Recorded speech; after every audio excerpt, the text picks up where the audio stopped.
Well, good morning, everyone. Welcome to a new week of study. It's January 21st, and this is study number 121. So it's kind of interesting. But anyway, before we begin, can you join me in a word of prayer? Dear Father in heaven, we are so grateful for all that you do. And we give our hearts to you and ask that you can use us. We pray for this study and the time that we have together each morning.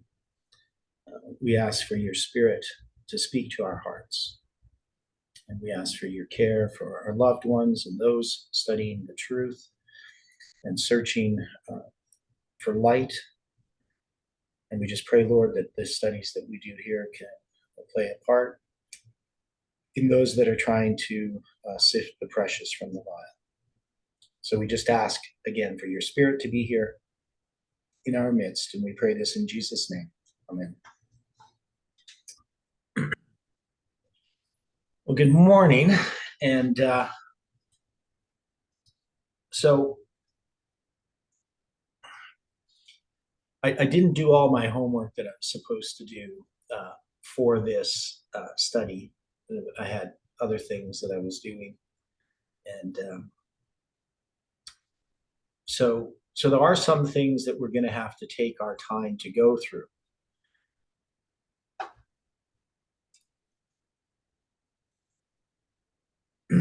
So we had sort of abandoned the end of this section that ends with verse 22. That is, we're reserving some of the interpretation there for later, and we're going to come back to that. So we are going to come back to it. And then we started looking ahead.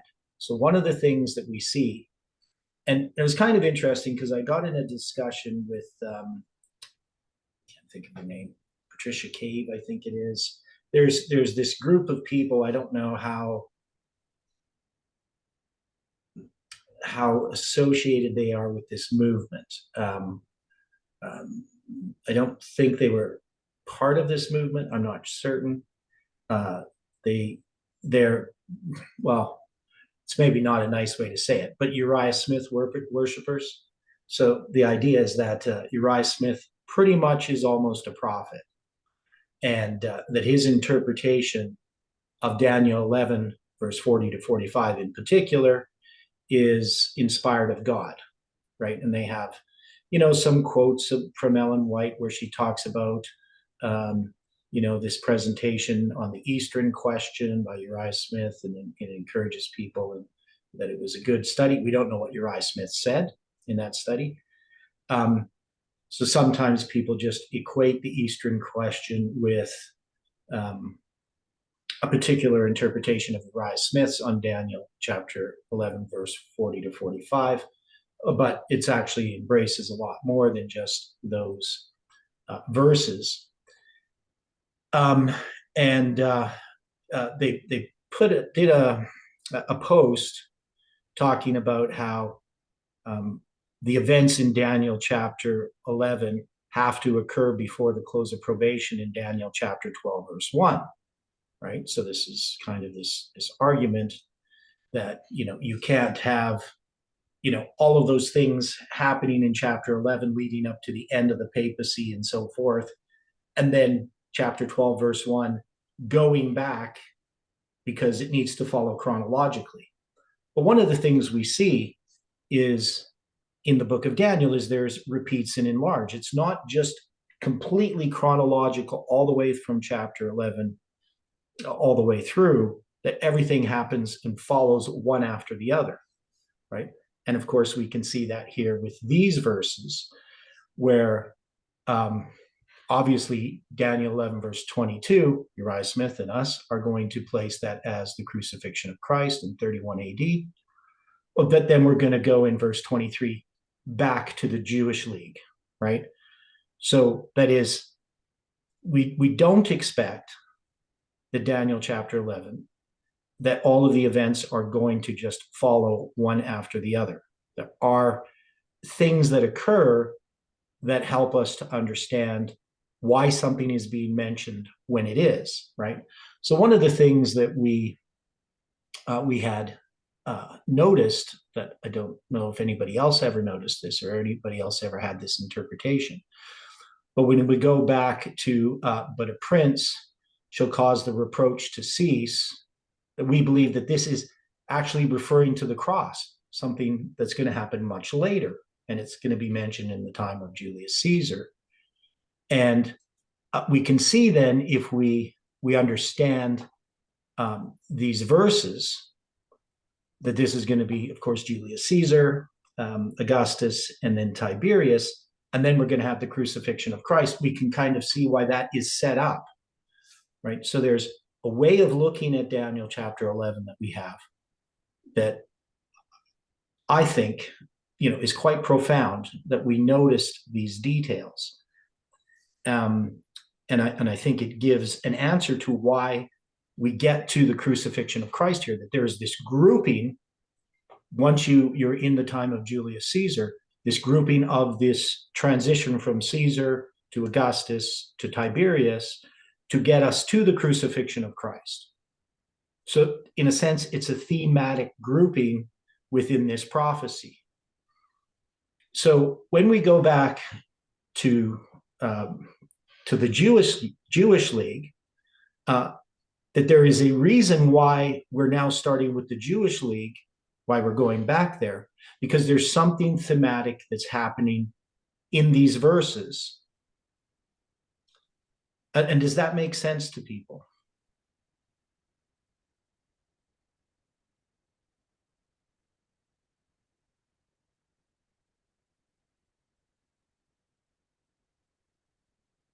Okay, so there's a yes there. So this idea, I think, really helps us in our understanding of Daniel chapter 11. And we have been doing that, not we haven't explicitly stated that, but we can see where it's going to address Persia, right? And then it's going to address Greece, and we could see that there was some groupings of things that made sense thematically. So now if we go back to the Jewish League, this is going to lead us to what event? In verses 23 and 24. Where is it going to bring us to? It's because it's going to go back. So it says this: after the league, that's the Jewish League in 161 to 168 BC, made with him, that's pagan Rome. So that's the Jews making this league with pagan Rome. He shall work deceitfully, and use the league for furthering Rome's interests in the eastern regions. That's what it says in Swearingen. For he shall come up and shall become strong with a small people. He shall enter peaceably upon the fattest places of the province, and he shall do that which his fathers have not done, nor his fathers' fathers. Now here we have Titus's destruction of Jerusalem, 70 AD. So the question is that correct interpretation of what that's talking about? He shall scatter them among the prey and spoil and riches. That's the dispersion of the Jewish people after the destruction of Jerusalem. Yea, and shall forecast his devices against the strongholds, even for a time. Right? So this is going to take us from the Jewish League up to the destruction of Jerusalem and after.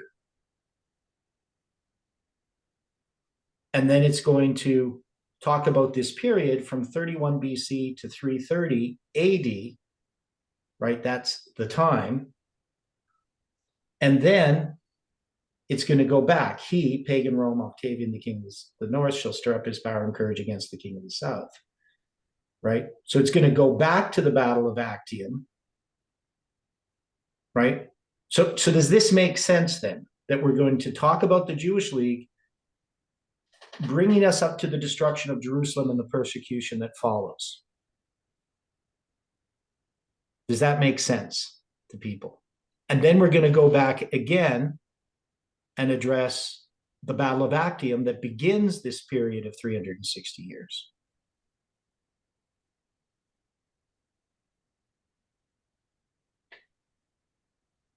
Yeah, I'm not sure about the interpretation concerning the fathers.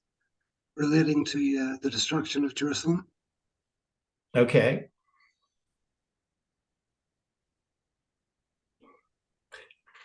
So what problem would you have with that?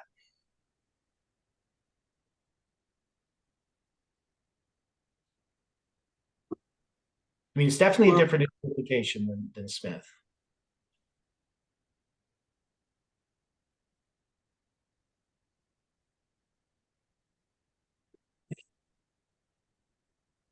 well,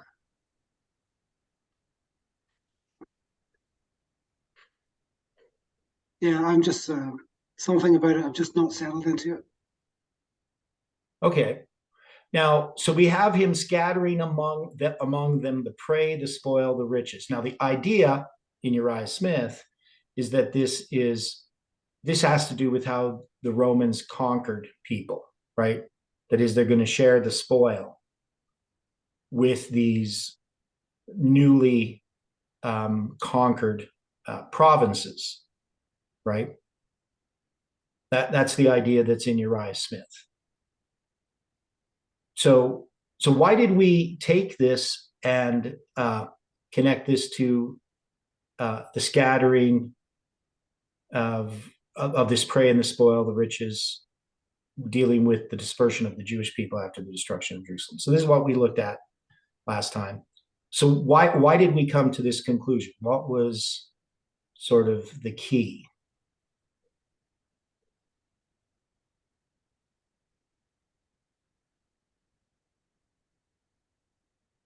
I mean, this may be a wrong interpretation, but how we were looking at it.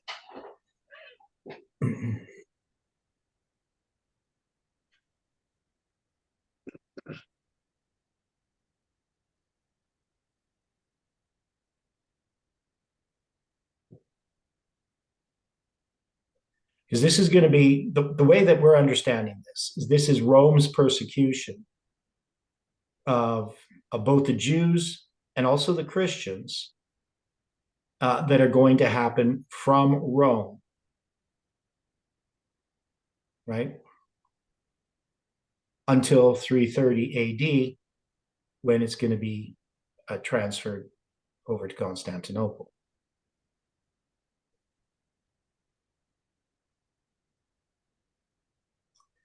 So, all right. I have an odd question mm-hmm. for what we've been looking at here with verse 23. Okay. Now, we placed the league as occurring from 161 to 158 BC. Yeah. The translators of the Bible were placing that league in 171 BC. Yeah, which is wrong.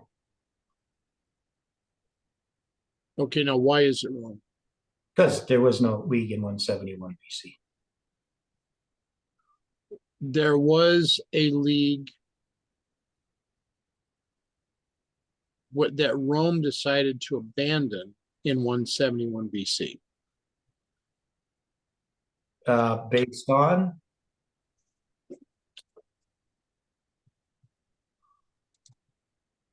Based as I'm looking at my history at the moment,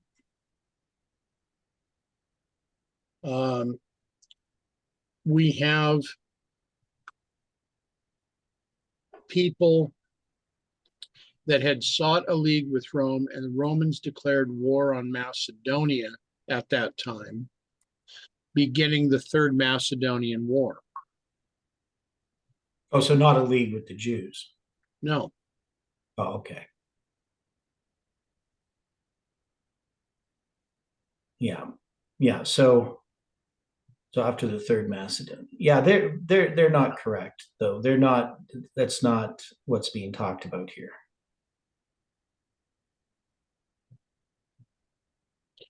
Okay, because all I was doing is I was looking at this. I mean, I don't agree that Smith would have been a prophet, and I'm trying to make sense of some of the things that we've read out of Swearingen as well. Yeah. No, yeah, I mean, obviously Smith isn't a prophet. Everything isn't uh, correct. Um, so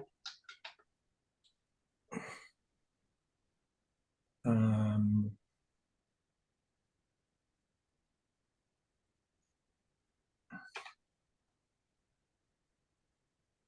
I'm just reading a little bit here. I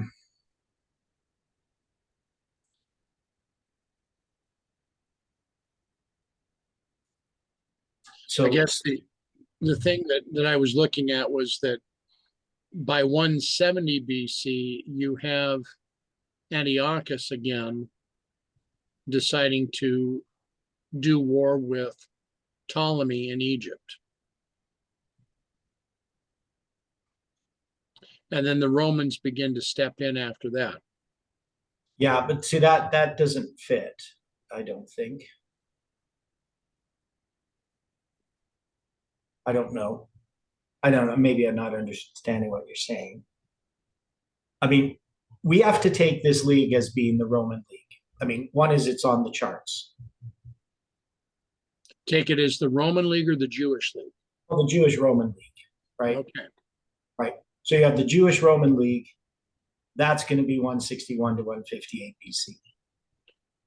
And now Stephen's done some work on that, and he does have a new chart sort of trying to explain uh, how these things happen and uh, why we have 158 BC. I don't know if we need to look into that in detail right now, but I mean, I accept it as a given, right? It's just we have this league in 158 BC, and we have a league in 161 that's connected to that league in 158.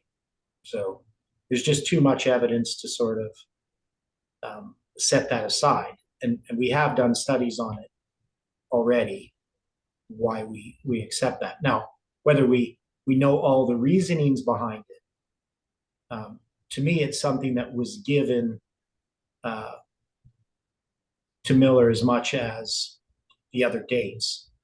And the 666 years seems very solid as a symbol. Okay. Now, one other question. Yeah. We have agreed that we have two dates on the 1843 chart, one of which does not have a biblical foundation, and that's 164. Yet on the 1850 chart, the difference becomes, instead of 164, they chose 168. Now, what's that 164 again? Isn't that just about something about Antiochus Epiphanes? Right. Right. And what's the date? Why do they have 164 and 168 for the same event? No, they set aside 164 on the 1850 chart, and they put 168 as being when Rome conquered the first division of Greece. Okay. So when we're looking at both of the charts, there is just a little bit of reference as to why we may need to consider a little different time period. I mean, I agree. We're looking at this as to when Rome is entering into league with Jerusalem.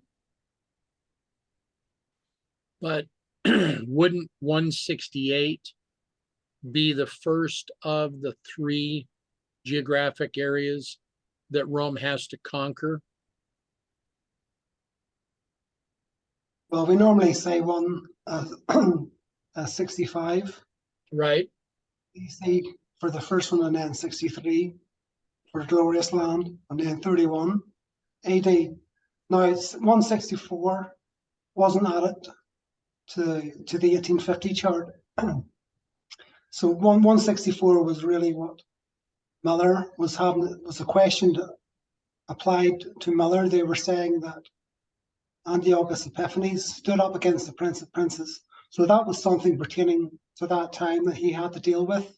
And he Right. had it start just to sort of meet all them accusations. But the time 1850 came around, it wasn't really much of an issue in the discussion. So I would say that that was why that was left out of the 1850 chart.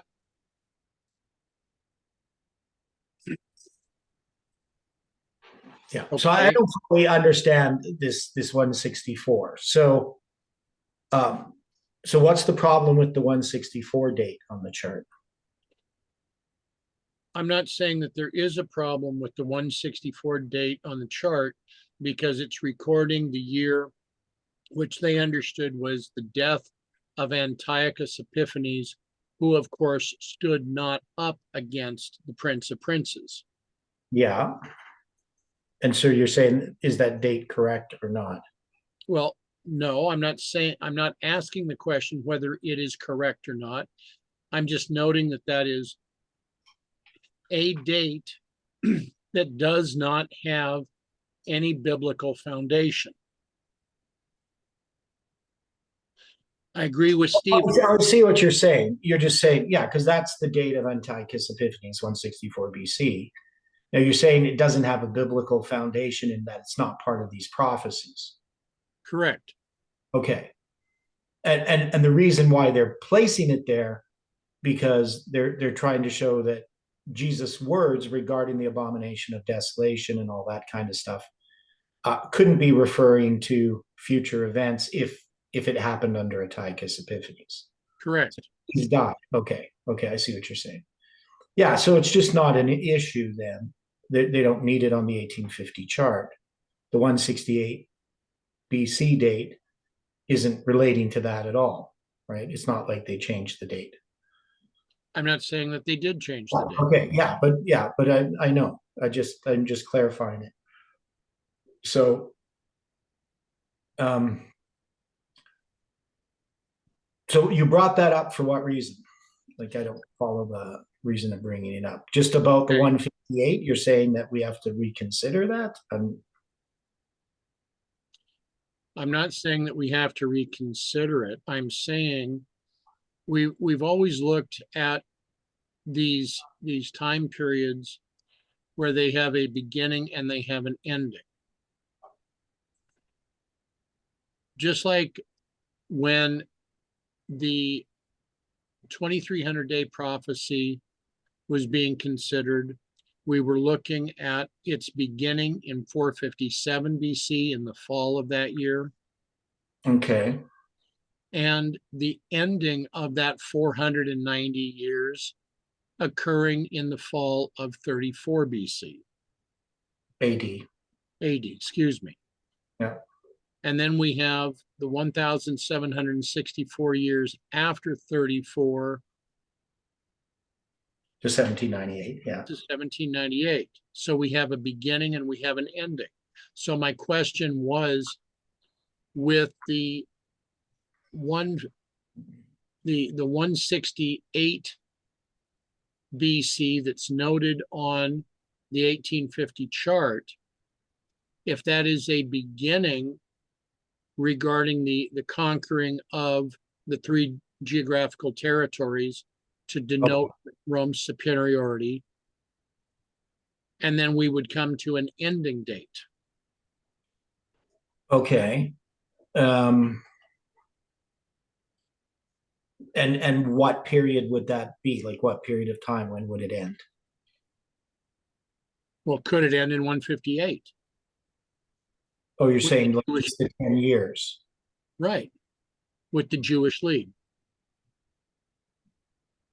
Okay, Stephen, and you were saying that those aren't the dates. We don't use 168 for conquering the three geographical, yeah. Geographical. No, we normally apply to 65. Okay. Basically when Pompey conquers Syria. So you're normally using 65 when Pompey conquers Syria. All right. Yes. Now, why do they have 168 BC? That's for what is it that they're marking there? The Battle of Pydna? Yes, Now, the Battle of Pydna, that's also June 22nd, isn't it? yes, Yeah. Which is an interesting symbol that, I mean, they have that there because that June 22nd date relates to, of course, the Battle of Raphia that's also on June 22nd in 217 BC, right? yes. And you 49 years difference. Right, there's 49 years difference. No, that's really interesting. Yeah, I know.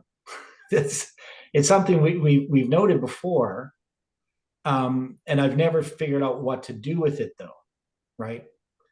Now, so with the Battle of Pydna, what role does that play then in, because it's, you know, the connected, I guess, what, with the Third Macedonian War or something. Yeah. So it saw the further ascendancy of Rome in the Hellenistic world and the end of the Antigonid line of kings, whose power traced back to Alexander the Great. So I would think that that is significant. That's something that we need to consider a bit more.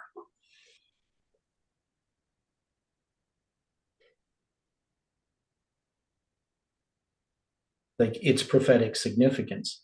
Now it's not particularly mentioned here in Daniel chapter 11 that we know of, right? Agreed.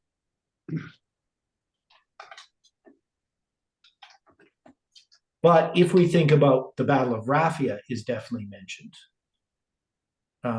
How would we connect it? You know, and obviously we have the 49 years, and they're both June 22nd. They're both connected with a, if I remember correctly, in, so I'm just gonna look here.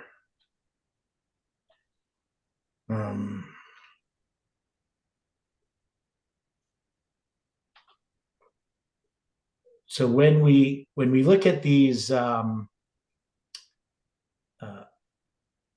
in June 22nd, 217 BC.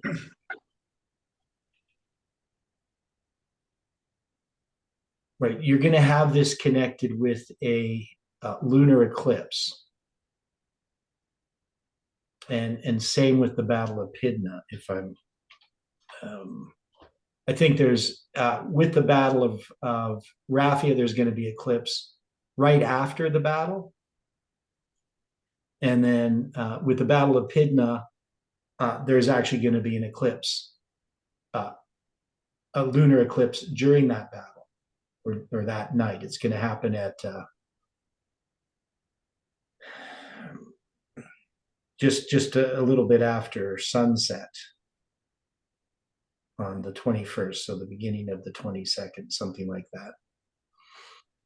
But anyway, it's noted. So maybe it's the night before or something that they noticed this lunar eclipse. Can't remember the details in the Battle of Pydna.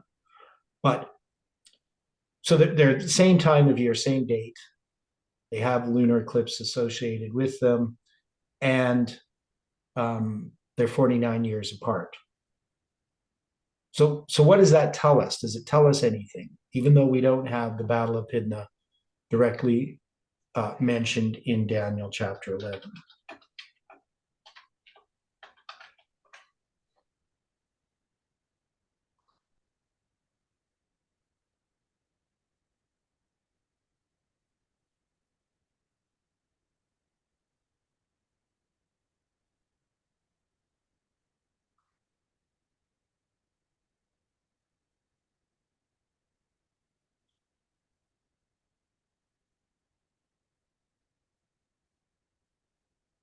Okay, well, yeah, we have a Jubilee cycle. That's the 49 years. So we have that symbol.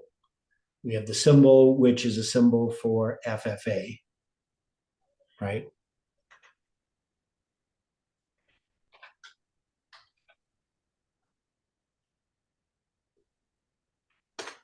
So what do we do with this Pydna then, just as a symbol? How does it?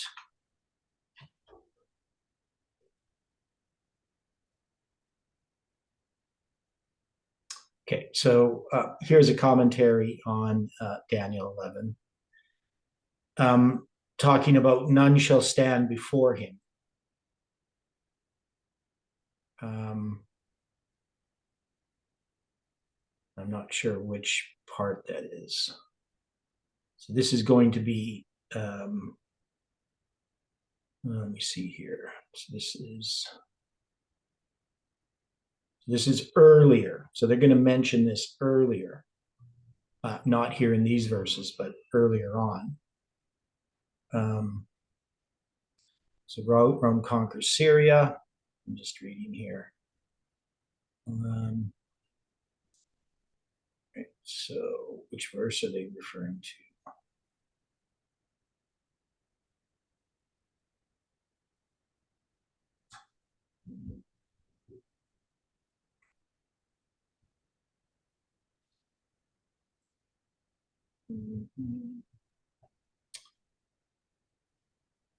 And any thoughts about Pydna here?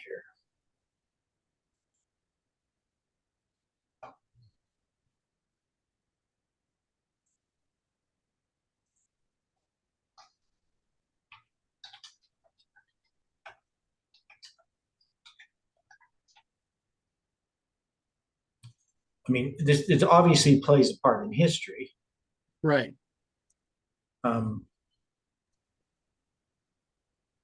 But they're going to take this back to this commentary does, dealing with verse 16.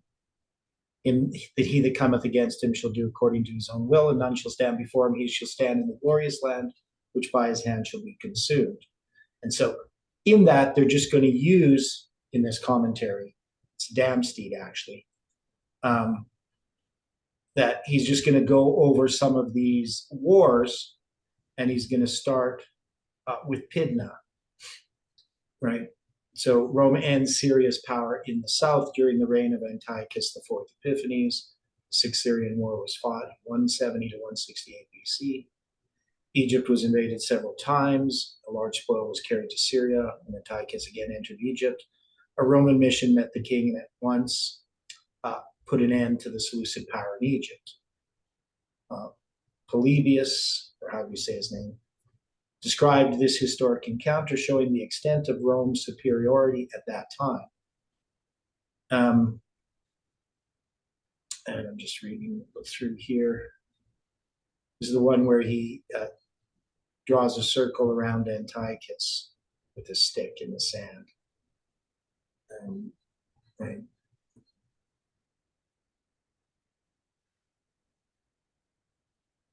So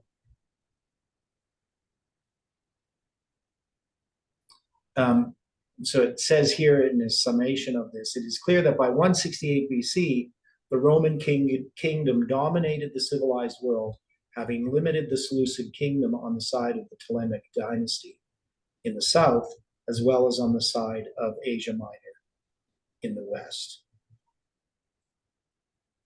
So what do we do with this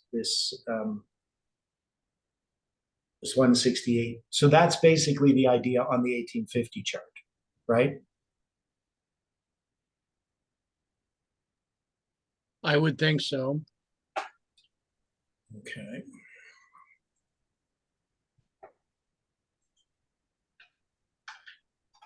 So what does it say exactly on the 1850 chart? Do you get the wording there?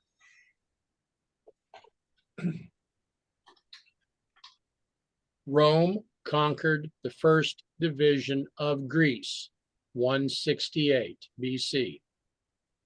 Okay. So, Stephen, what do you think about that? As far as, does that make sense then in the context of the Battle of Pydna?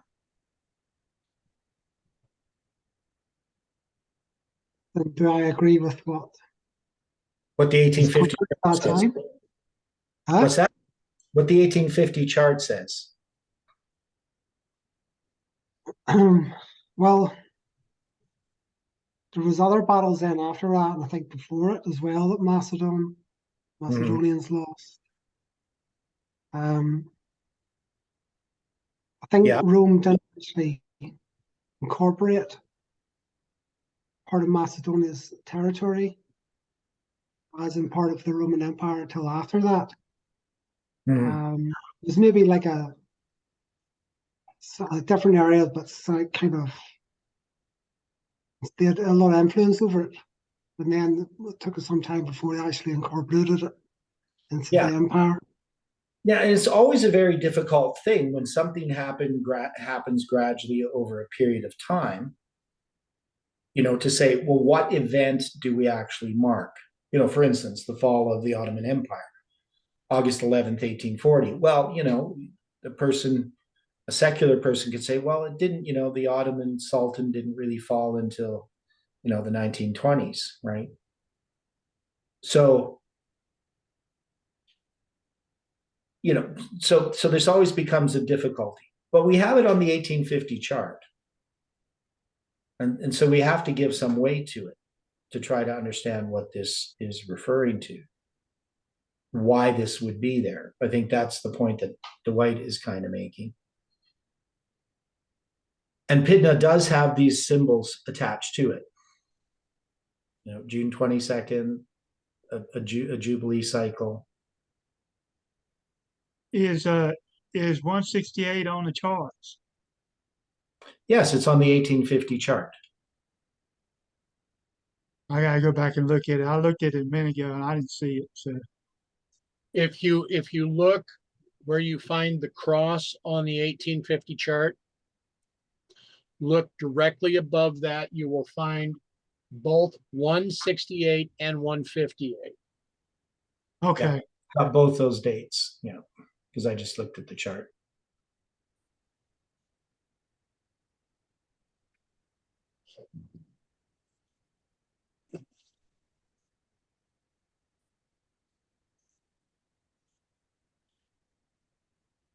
Just let me see here. Just to show people here. That's not a good one. Trying to find the best picture of the 1850 chart.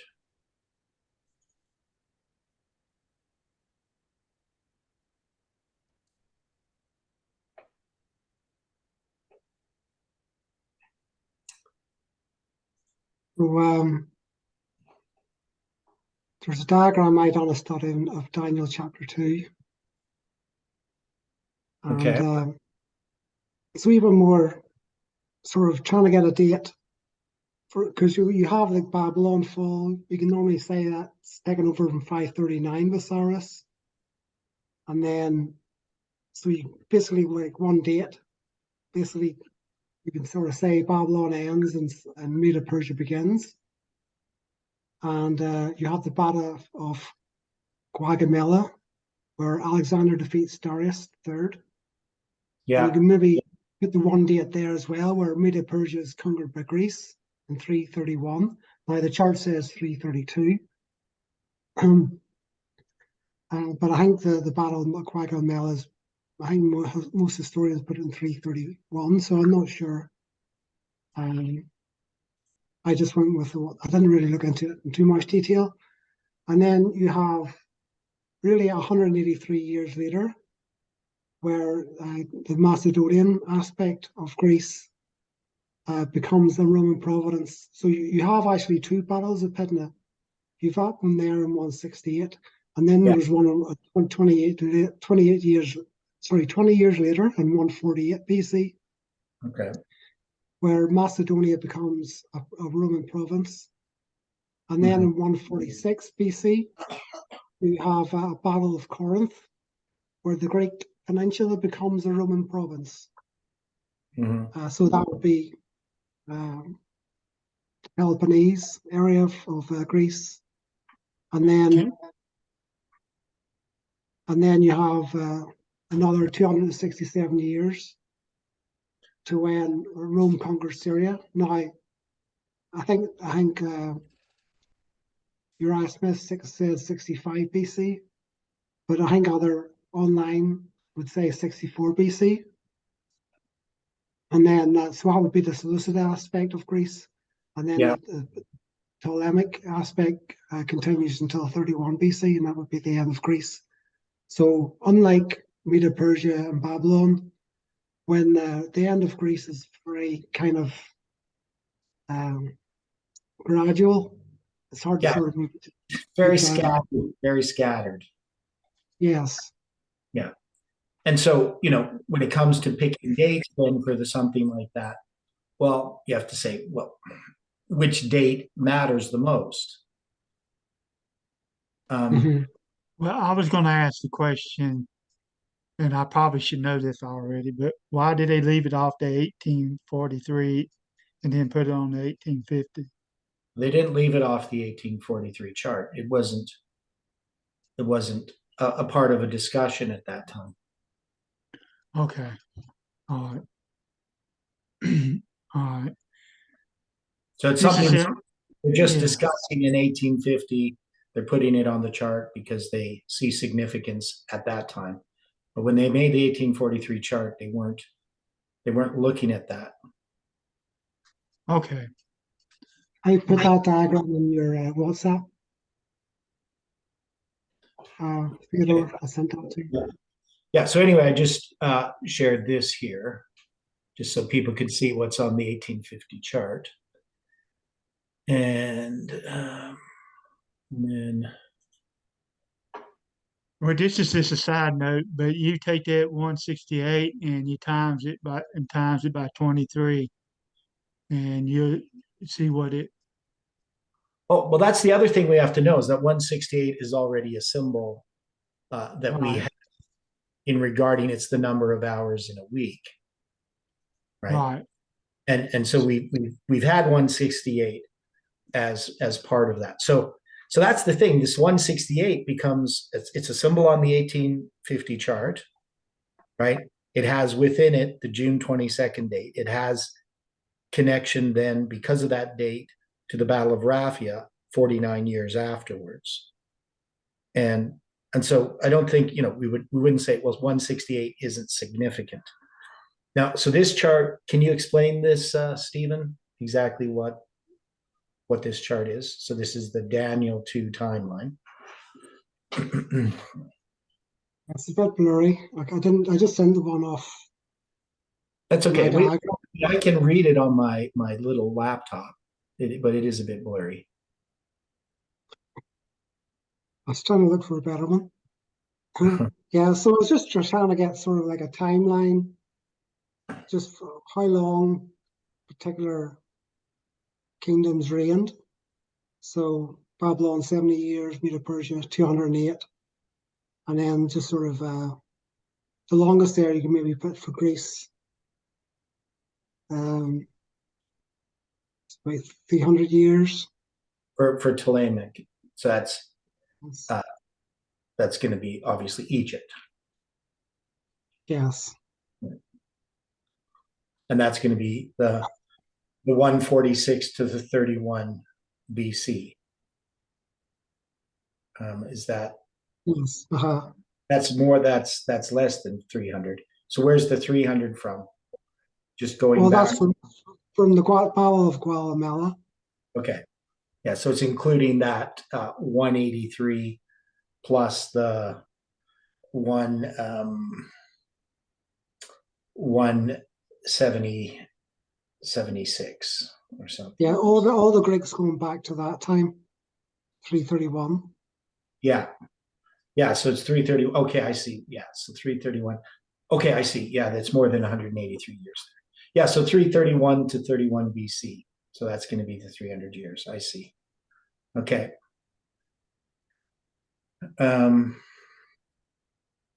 Yeah, so there's these different parts. You have Macedonia. Now, the Battle of Pydna, Macedonia becomes a Roman province in 148. So that's the Battle of Pydna in 148. So you don't have the Battle of Pydna in 168 on here. And that's going to deal more with Macedonia, right?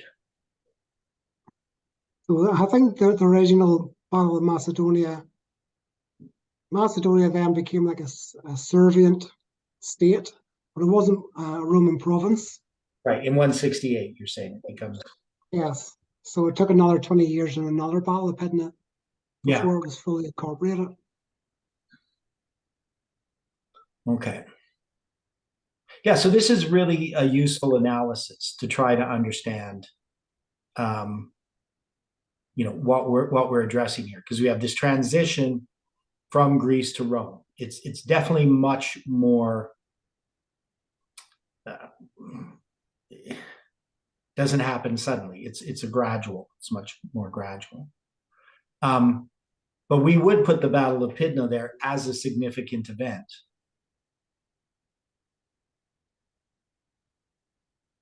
Right? Well, yeah, it is an event that leads to Rome's domination Right. in the world stage. And that's Damsteed's sort of argument with 168. Now, I'm not sure why whether he's thinking about the 1850 chart when he's talking about the Battle of Pydna, that it's important and he's trying to support it or anything. He's just marking it as this battle where Rome now is definitely dominating the Mediterranean area, right? That it begins its domination there. But, well, it has an impact. To me, the sort of impact it has with the Maccabees, it sort of sees Rome as being sort of like a potential help to them. right, yeah, because obviously it's around the time of Judas Maccabeus, right? So that's obviously there. So it becomes a help to the Jews, you're saying, with Rome winning that battle. Well, certainly a perceived help. It's sort of they've been fighting with Greece for so many decades or whatever, and it's a kind of an opportunity to. Yeah. They've heard about this year power, that they're not maybe as pressing. And it would, yeah, and so it would then lead to the league with Rome. I mean, because the reason you're having a league with Rome in the first place is Rome is now the dominating power in that area, right?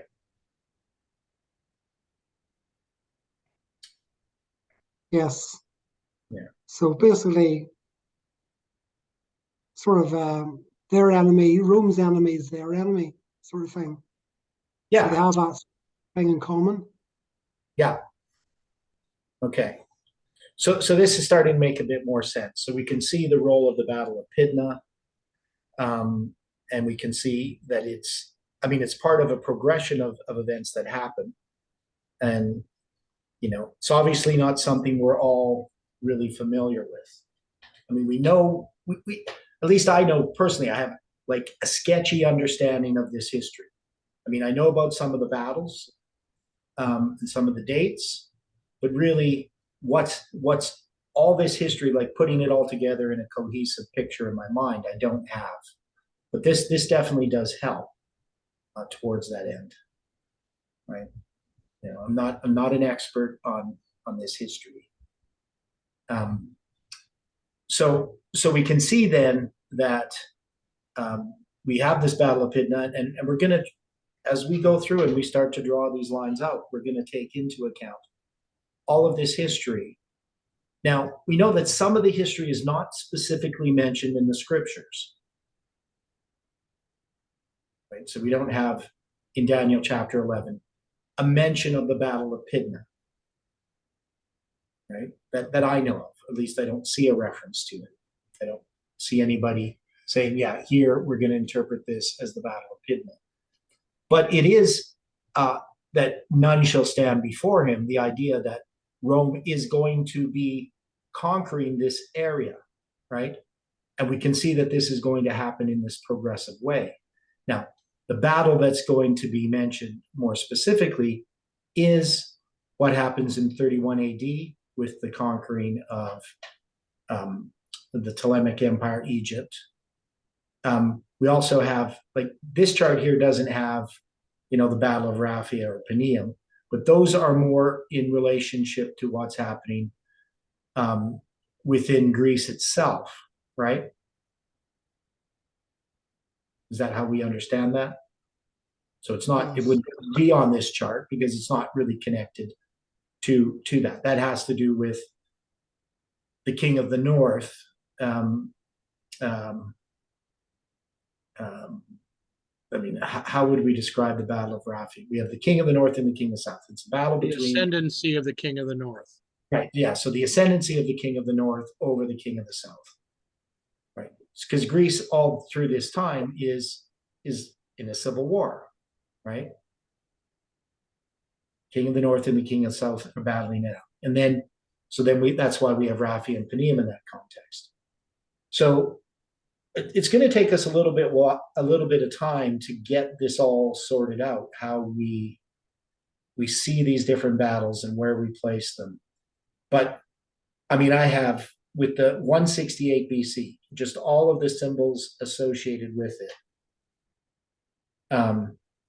And especially the one, that we have to consider right now, because 168 has been showing up quite a bit in our studies over the last year, right? So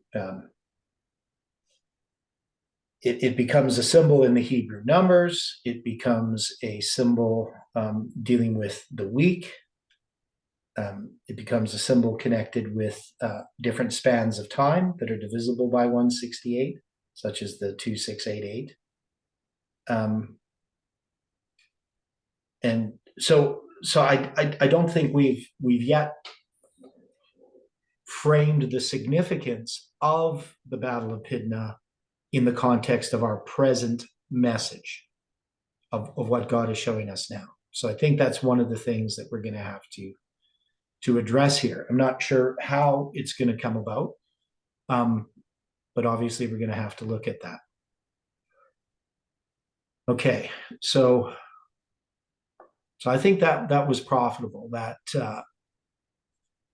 wouldn't call it a diversion, but looking at that date, 168 BC, and that it's going to be 10 years before 158 BC, that it's on the 1850 chart.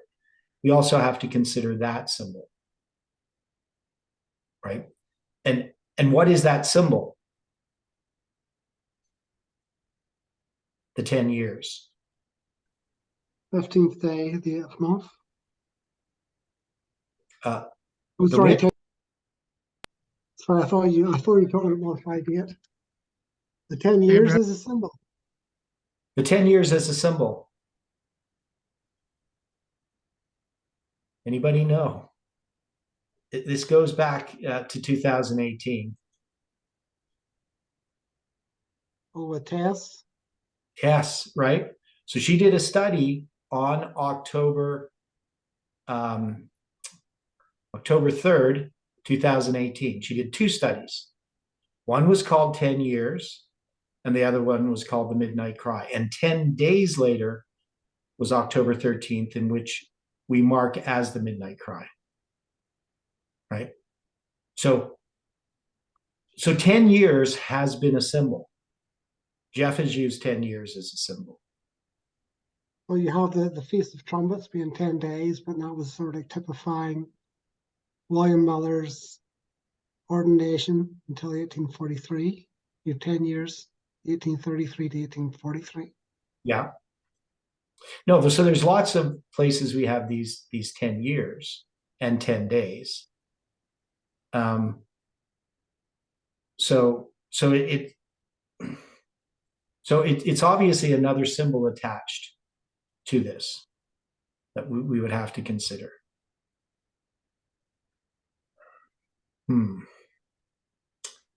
There's lots of connections that we're going to have to explore. So I think it's significant. I think the 168 BC date is significant. Now, as far as the geographical locations, doesn't mean we abandon those, right? Because I think those are sound. But we recognize that there are different events or different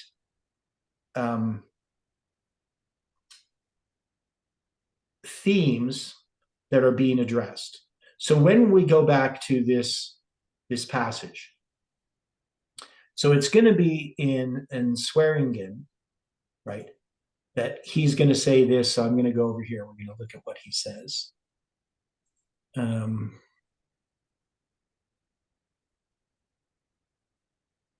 is. So his ideas are a little bit different than what you would see in Uriah Smith. So he says, in this specific chapter, we will continue the second part of our examination of the career of pagan Rome as outlined in Daniel 11:23-28. Now, there are a variety of interpretations on this specific passage, yet regardless of what conclusions one may draw, we should realize that this passage is a definite description from pagan Roman history, and irrespective of what specific historical events in pagan Roman history one ascribes to this passage, it will not affect the overall prophetic chronology of Daniel 11. We will discover that verse 31 describes the transition to the history of papal Roman Empire, thus maintaining consistency with the earlier chapters of Daniel, right, which we would accept.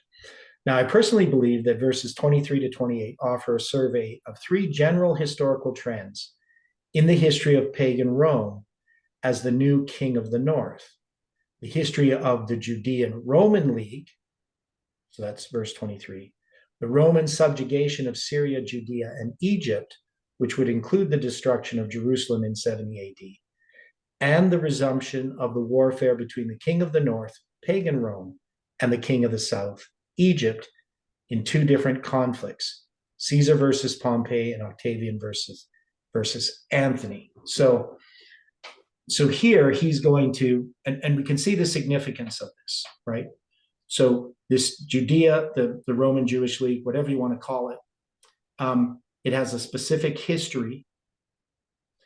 We have this history of Rome subjugating these areas, Syria, Judea, and Egypt, right? So these three geographical locations. And then we have the king of the north, pagan Rome, and the king of the south, Egypt, in these conflicts, right? So the king of the north has an application in this history, just as we see later in Daniel 11, verse 40, right? But there you're going to have it with papal Rome. Okay? So these become significant ideas. So then he goes on to look at verse 23. And after the league made with him, he shall work deceitfully, for he shall come up and shall become strong with a small people. So he goes on, after the league made with him, he just quotes it, having ended verse 22 with the crucifixion of Christ under the reign of the vile Tiberius Caesar,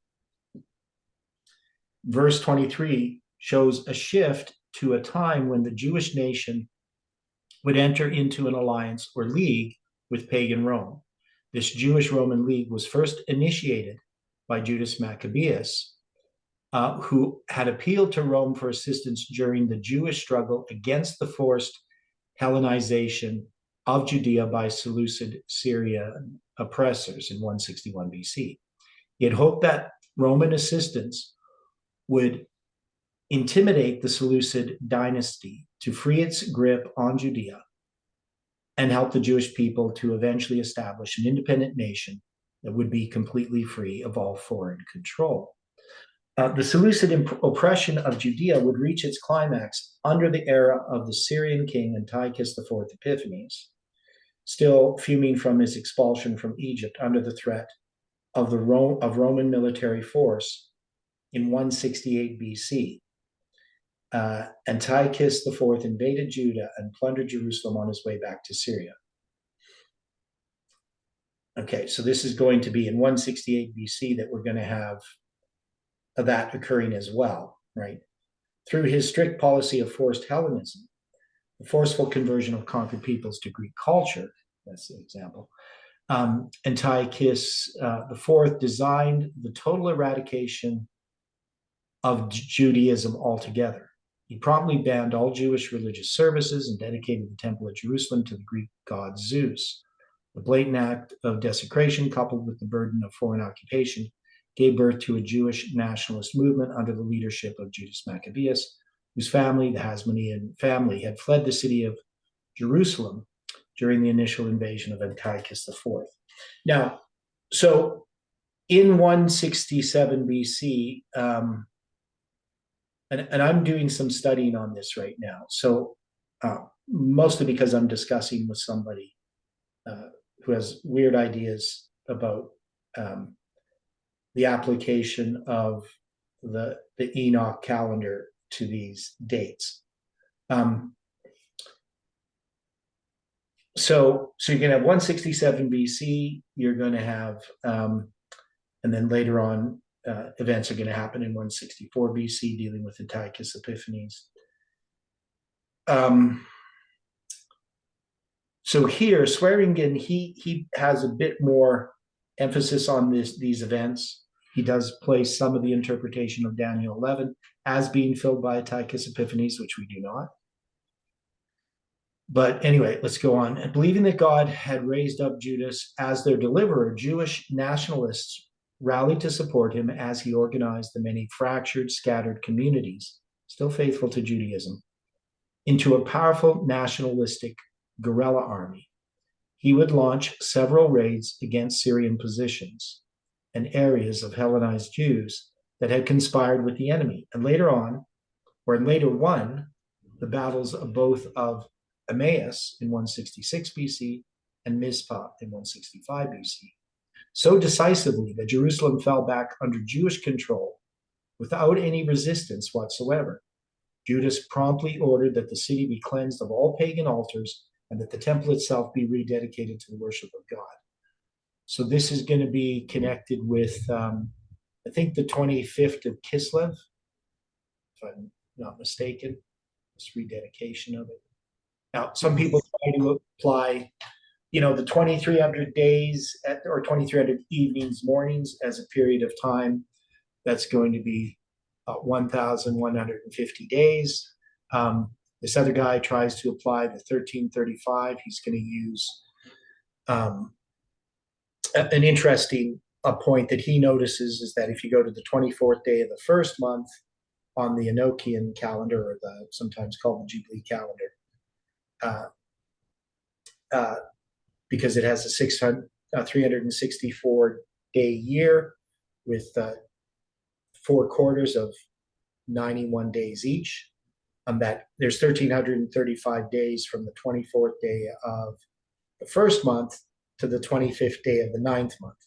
And so from that coincidence, he then builds up this whole story about how the book of Daniel was written in the 2nd century BC, and they were using this calendar, which doesn't pan out. It doesn't make any sense. He's making lots of mistakes. And one is he's counting cardinally, which you would probably count those days ordinally. But anyway, so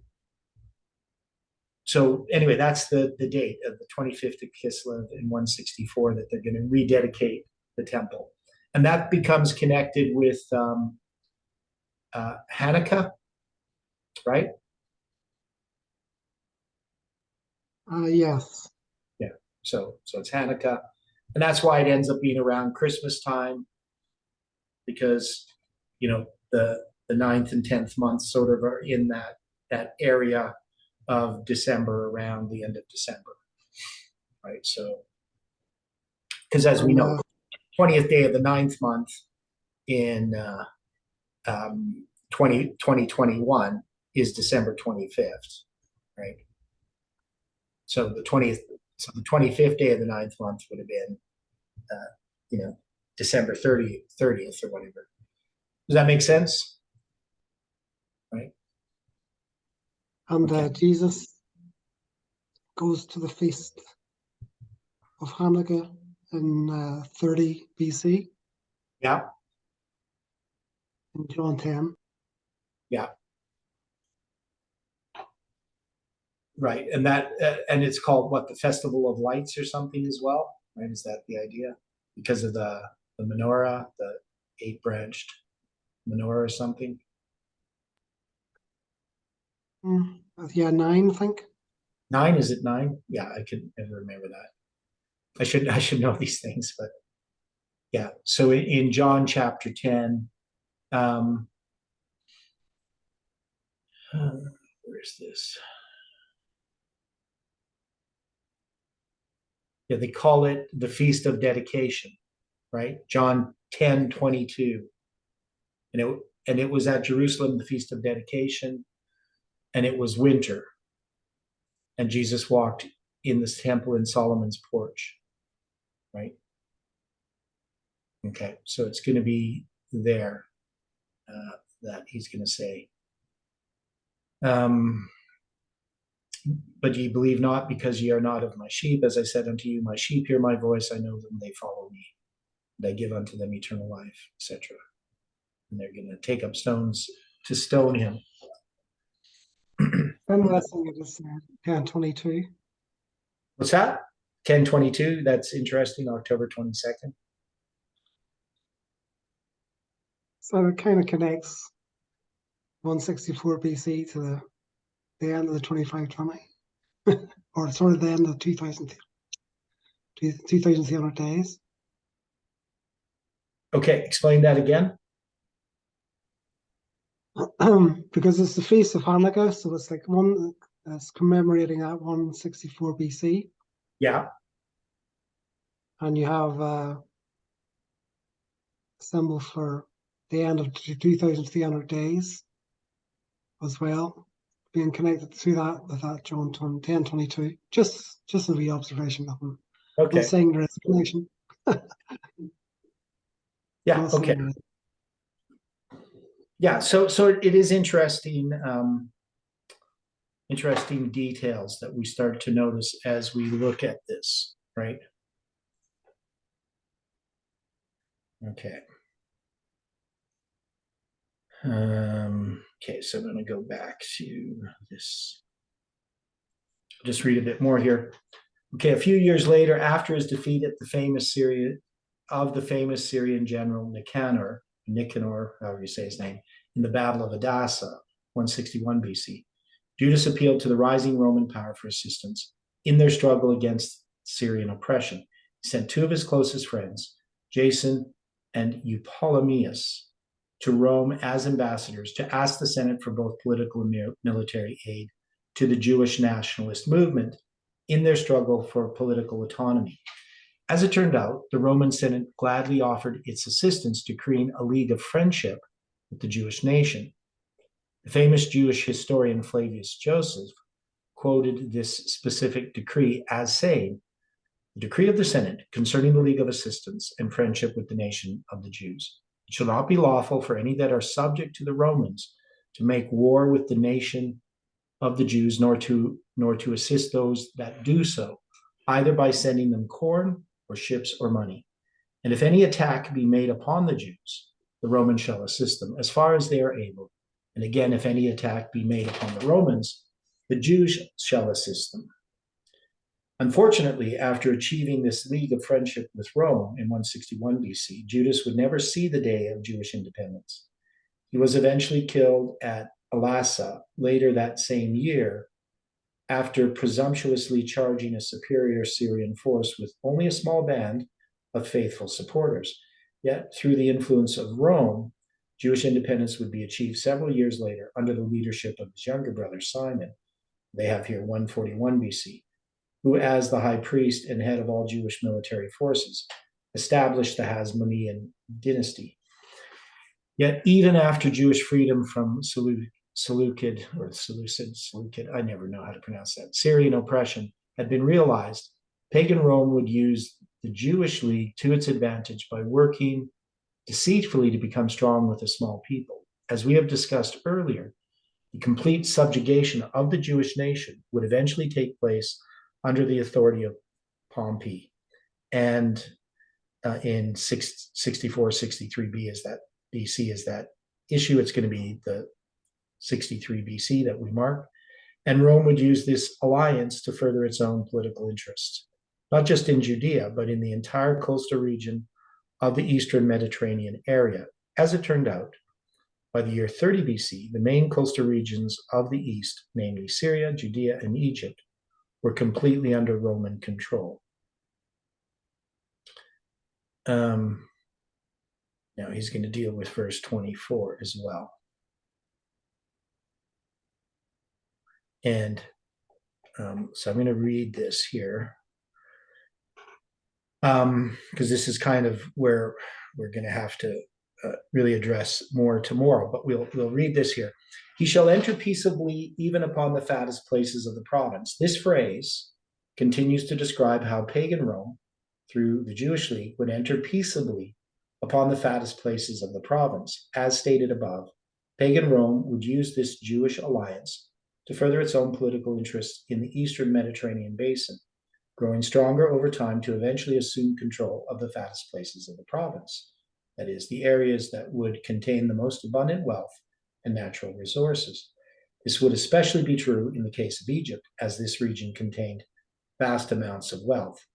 In fact, as we will discuss later, when Octavian, that's Caesar Augustus, finally confiscated the Ptolemaic treasure at Alexandria after his defeat of Mark Antony in 30-31 BC, he would personally become wealthier than the entire Roman state itself.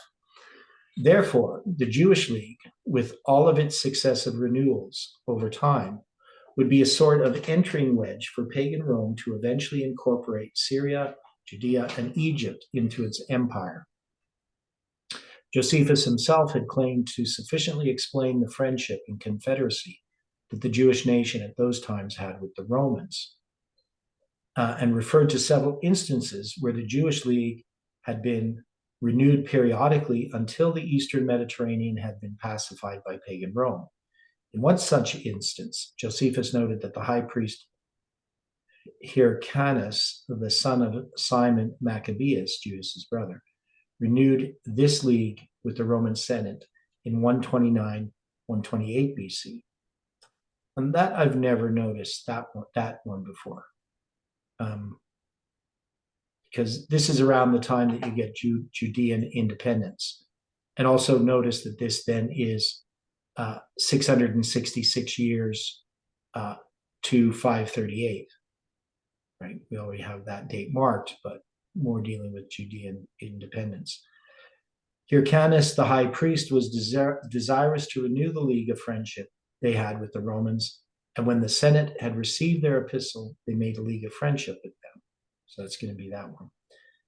In another example, Julius Caesar, who had a great deal of respect for the Jewish people after their support of him during the Alexandrian War in 48-47 BC, also decreed that the Roman Senate renew their alliance with the Jewish League. Josephus penned that it therefore pleased the Senate to make a league of friendship and goodwill with them, the Jews, and to bestow upon them whatsoever they stood in need of. After Caesar's assassination in 44 BC, Josephus noted that his ally, Mark Antony, along with another consul named Publius Dolabella,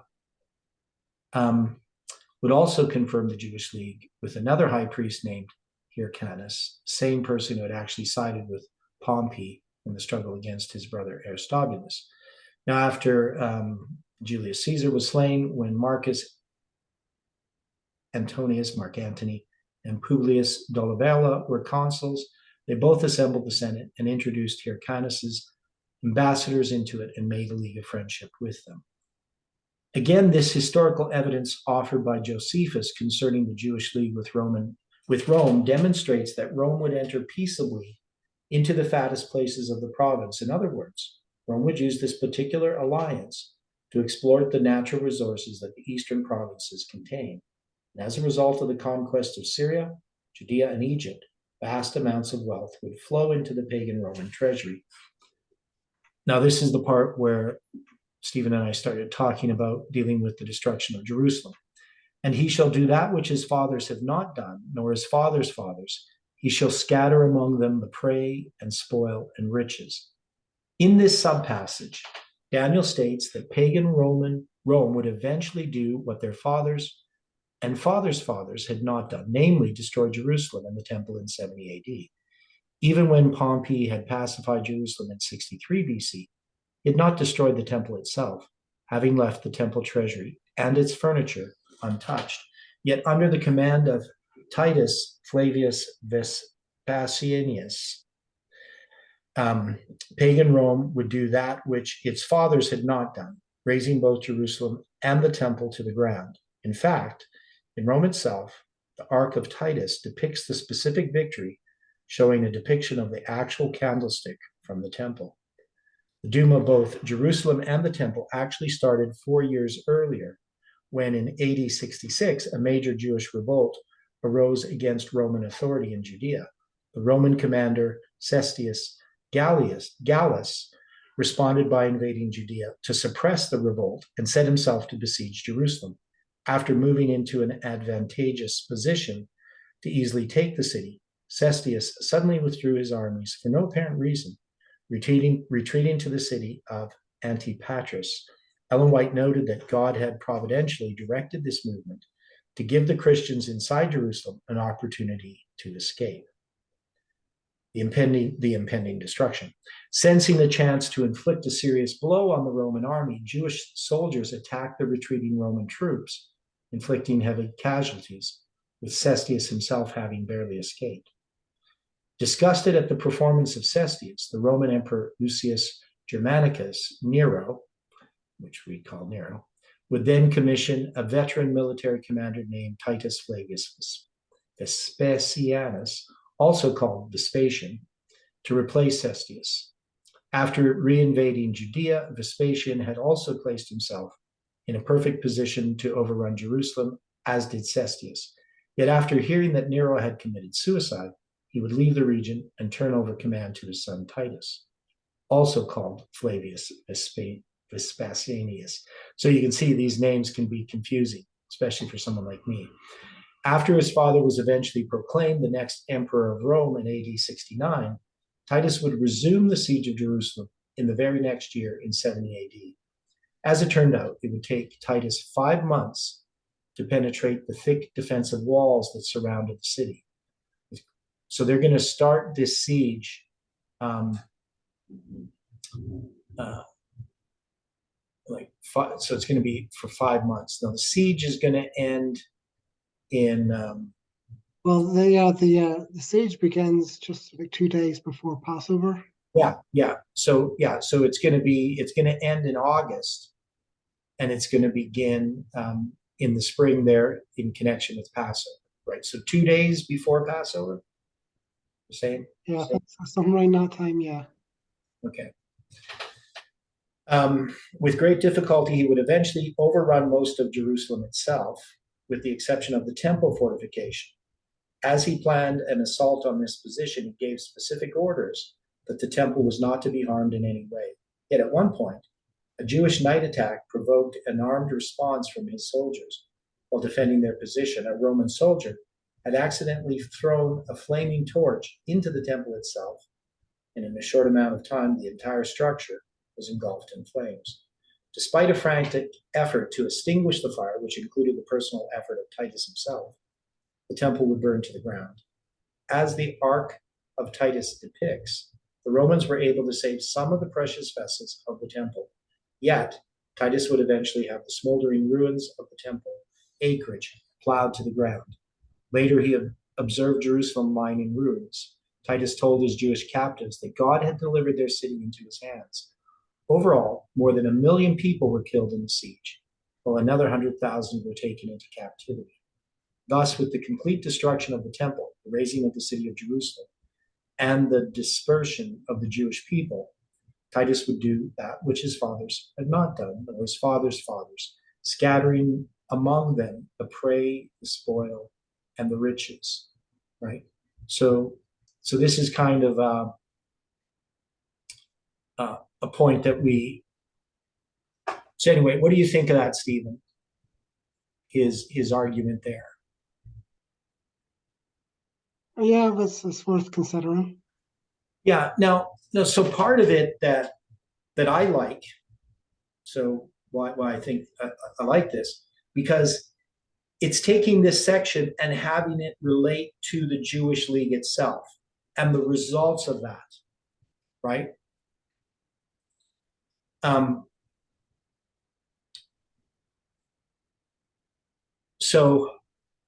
also just these references to the prey and the spoil and the scattering and the riches, which brings us back to Isaiah chapter 8, right? Dealing with Mahershala Hashbaz, right? So that's why, to me, that this would refer to the destruction of Jerusalem in 70 AD, just as it also does refer to the destruction of Jerusalem. That's going to happen ultimately, progressively under the 4-7 times, right? So that's why I like it. It just seems to me to fit into this theme, and so it takes this verse is just addressing the result of the Jewish League. It's going to lead to the destruction of Jerusalem and the dispersion of God's people after the destruction of Jerusalem. And then it's going to go, it's going to address the persecution of Christians as well, right? So that's going to happen. He shall forecast his devices against the strongholds, even for a time. So this is going to go back and then say, well, it's going to give us the end, 330. So it's going to then give us the starting point, which is going to be the Battle of Actium, right? So it's bringing us to the end of that, and then it goes back and starts at the beginning again. And so this becomes a consistent way in which Daniel 11 is set out. We see that it doesn't just chronologically move right from beginning to end, that it takes groups of things, addresses them. Sometimes it prepares you for them, such as, talking about Christ and then leading you to the crucifixion. And now here we have another one dealing with the Jewish League. So there's these little thematic groups of ideas that are here.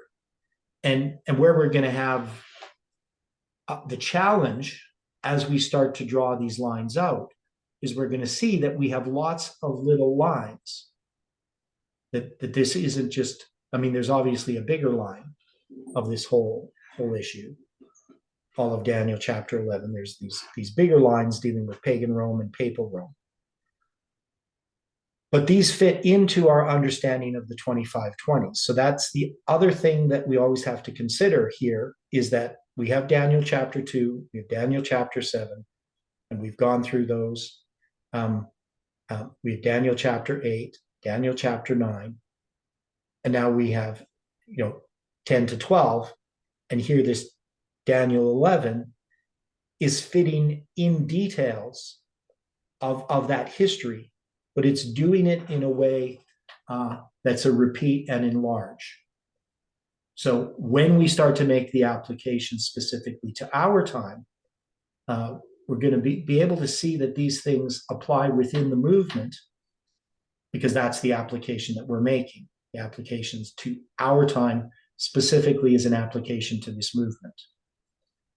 And we can see that because we have the Battle of Raphia, we have the Battle of Pydna, which are connected, and I've known about those for a long time, 4 or 5 years, about the dates of them, and have tried to figure out the significance. And I think, what we talked about first, dealing with 168 on the 1850 chart, and now we start to look at this history, we get more detail, right? So this detail is going to aid us. And so it just takes time, so I want people to be patient about this process.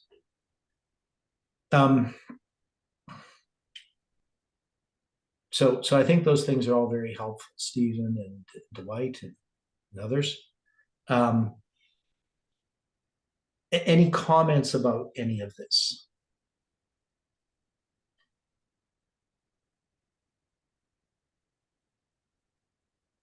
I just made a comment in the chat.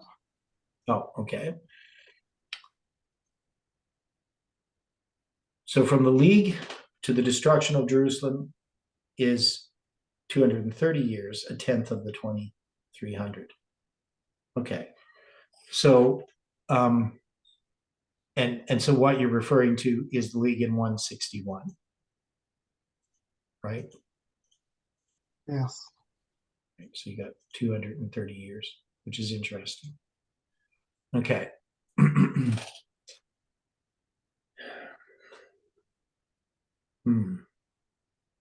Well, it sure brings a lot of things to think about.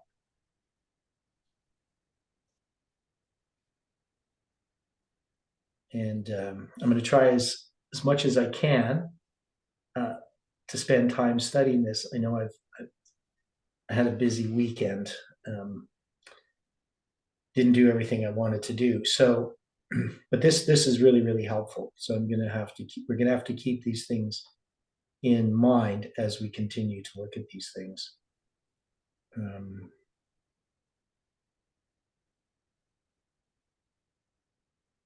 But I do like the destruction of Jerusalem being there, especially as you start to see it fitting into our lines.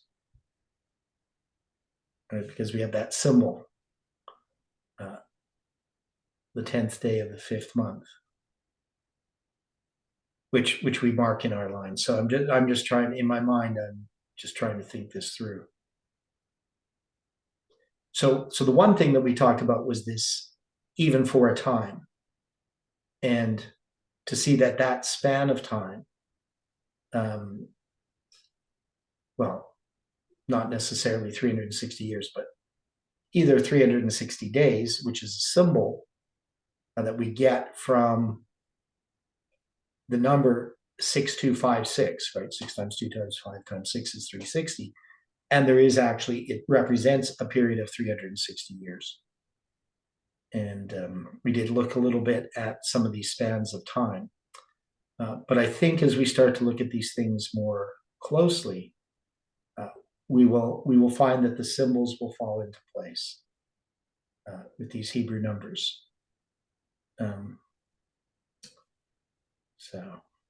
So any final thoughts? Because I can't go anywhere else right now with this. There's just too many thoughts. But any way that we can sort of focus this a little bit?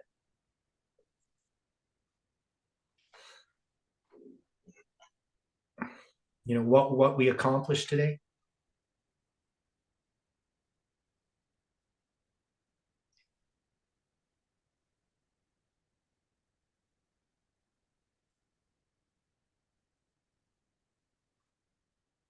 Well, I have to think about it because usually I put notes in the video, just what we talked about. So I'm going to try to understand what it is that we actually discussed. Okay, let's close in prayer. Dear gracious Heavenly Father, we thank you for this day and for these studies and for the way that you guide and lead in these studies. Even when I neglect to do some of the work I should have done. We know, Lord, that you want to teach us. And we just ask that you can help us to focus on our personal studies, not just in these topics, but in others, and that we can represent you,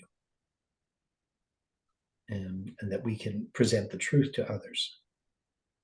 Forgive us for our sins and help us to trust fully in you. We pray and ask in Jesus' name. Amen.